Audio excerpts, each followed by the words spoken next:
Saudara-saudara yang diberkati Tuhan, kalau di bagian pertama pengajaran saya tentang Roh Kudus, saya tegaskan bahwa seseorang yang percaya Yesus Kristus tidak boleh puas dengan telah menerima Roh Kudus atau telah didiami oleh Roh Kudus, tetapi harus dipenuhi oleh Roh Kudus, diurapi oleh Roh Kudus, dan menerima karunia-karunia dari Roh Kudus. Nah, saudara-saudara, pada bagian kedua, saya sudah jelaskan perihal menerima Roh Kudus.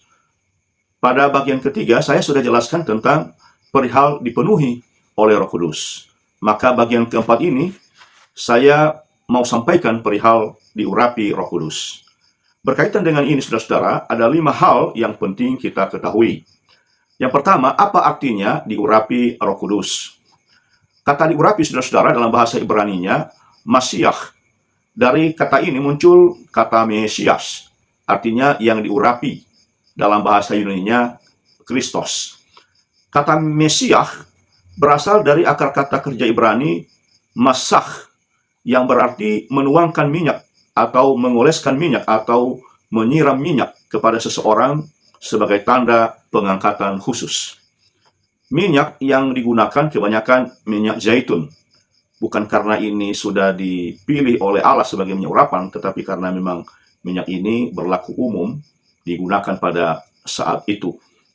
Yang kedua, saudara-saudara, siapa saja yang boleh diurapi oleh Roh Kudus?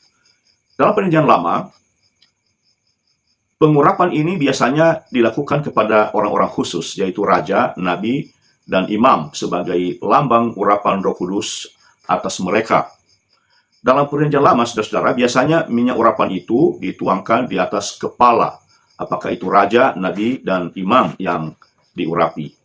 Ada 3 contoh dalam Perjanjian Lama tentang pengurapan ini. Misalnya, yang pertama adalah Harun. Harun diurapi menjadi imam besar oleh Musa. Dalam Imamat 8 ayat 12 dikatakan, kemudian ia, Musa, menuangkan minyak urapan ke atas kepala Harun dan mengurapinya untuk menguduskannya. Contoh yang kedua, pengurapan Saul menjadi raja. Saul diurapi oleh Samuel menjadi raja Israel. Dalam 1 Samuel 10 ayat 1 dikatakan, kemudian Samuel mengambil buli-buli berisi minyak dan dituangkannya ke atas kepala Saul. Yang ketiga, Nabi Elisa. Nabi Elisa diurapi oleh Nabi Elia. Dalam 1 Raja-Raja 19 ayat 16, Tuhan mengatakan kepada Elia, dan Elisa bin Safat dari Abel Mehola harus kau urapi menjadi nabi menggantikan engkau. Dan saudara-saudara, masih banyak lagi contoh-contoh lainnya di dalam Alkitab Perjanjian Lama. Dalam Perjanjian Baru, yang boleh diurapi oleh Roh Kudus adalah setiap orang yang percaya kepada Yesus Kristus. Jadi tidak terbatas.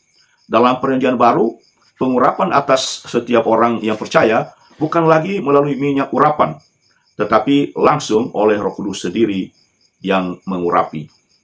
Nah, saudara-saudara, dalam Perjanjian Baru misalnya, ada 2 contoh peristiwa pengurapan Roh Kudus. Contoh pertama, pengurapan khusus kepada Yesus Kristus oleh Roh Kudus. Ini terjadi pada saat ia dibaptis. Peristiwa ini dapat dibaca di Injil Matius pasal 3 ayat 13 sampai dengan 17. Hal ini merupakan penggenapan nubuat dari kitab Yesaya pasal 61 ayat 1 yang mengatakan, Roh Tuhan ada padaku oleh sebab ia telah mengurapi aku untuk menyampaikan kabar baik kepada orang-orang miskin dan seterusnya. Contoh kedua adalah peristiwa yang terjadi pada hari Pentakosta, sebagaimana bisa dibaca dalam Kisah Rasul pasal 2, di mana pada waktu itu orang-orang percaya dipenuhi oleh Roh Kudus dan sekaligus diurapi oleh Roh Kudus. Dan saudara-saudara, bagian ketiga, apa gunanya kita diurapi Roh Kudus? Yang pertama, untuk menerima kuasa dalam pelayanan dan kesaksian. Kisah Rasul pasal 1 ayat 8 mengatakan, tetapi kamu akan menerima kuasa kalau Roh Kudus turun ke atas kamu. Dan kamu akan menjadi saksiku di Yerusalem dan di seluruh Yudea dan Samaria dan sampai ke ujung bumi. Yang kedua, untuk belajar rahasia-rahasia kebenaran dari Allah.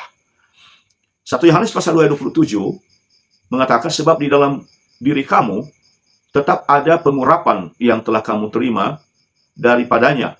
Karena itu tidak perlu kamu diajar oleh orang lain, tetapi sebagaimana pengurapannya mengajar kamu tentang segala sesuatu, dan pengajarannya itu benar, tidak dusta, dan sebagaimana ia dahulu telah mengajar kamu, demikianlah hendaknya kamu tetap tinggal di dalam Dia. Yang ketiga, untuk menerima kewibawaan rohani dan dari Allah. Ini bisa dibandingkan dengan Mazmur pasal 133. Yang keempat, saudara-saudara, bagaimana seseorang bisa diurapi oleh Roh Kudus? Yang pertama, bertobat dan percaya kepada Yesus sungguh-sungguh. Yang kedua, membuka hati dan meminta dengan iman. Yang ketiga, menyerahkan diri sepenuhnya kepada kehendak Tuhan. Dan yang keempat, hidup dalam doa, firman, kekudusan, dan komunitas rohani. Itulah syarat untuk diurapi oleh Roh Kudus. Yang kelima, apakah pada masa sekarang perlu pengurapan seseorang dengan minyak untuk menerima pengurapan Roh Kudus? Saudara-saudara, pada masa sekarang tidak perlu seseorang yang mau diurapi oleh Roh Kudus harus diurapi dengan minyak, karena Roh Kudus sendiri langsung mengurapi setiap orang percaya. Namun, jika ada yang menggunakan minyak juga pada saat menghabiskan pelayan gereja misalnya, tidak dilarang, asal bukan itu yang jadi patokan, apalagi jadi persyaratan pengurapan.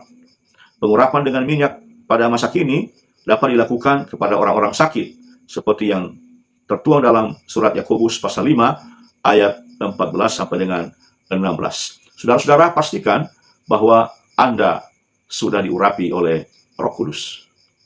Amin.